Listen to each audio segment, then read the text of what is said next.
সে আছেন আমার একটা কাকি আছেন এখানে, সে এটা উক্কা বলে একটি সম্বোধন করতো, উক্কা একটা বলে এটাকে।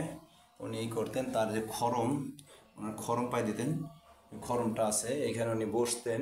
আর এনার মাজারটা এটা মাজার।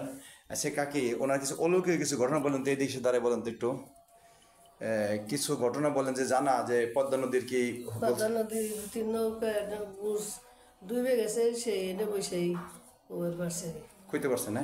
এনার নামটা কি? পাঁচবার পাপাজি। আপনার গ্রামের নামটা? খাবার স্যার। খরারসর। এইটাই খরারসর পড়ছে না? ধামরাই থানায় পড়ছেন, কোথায় হ্যাঁ, পড়ছেন? দাবা খেলা। ঢাকা জেলা। হ্যাঁ, আপনার নামটা কি কাকি বলবেন? আনন্দা কুলসুম খাতুন। কোথায় কথা আপনি এখানে কি হন? এনকার আমার শ্বশুরি দাদার দাদা, দাদা শ্বশুর না? দাদার শ্বশুরি দাদার দাদা। দাদার দাদা। তাহলে এনে অলৌকিক ঘটনা একটি আছে, উনি এখানে যা ঘটতো এনে বসে বলতে পারতো? হ্যাঁ, বলতে পারতো না?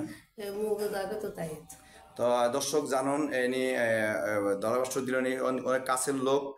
এখানে উনি এই পাঁচশো বাবা যেখানে বসে যা বলতেন তাই ঘটতো, তাই হয়তো, মানে বলতে পারতেন অগ্রিম। এই দেখুন ওনার যে পায়ের খরমটা এবং এই যে পোকাটা আনতেন, এটা সব এখানে আছে। দর্শক দেখুন, সকলেরই অবগত থাকুন, সকলেরই ভালো লাগে।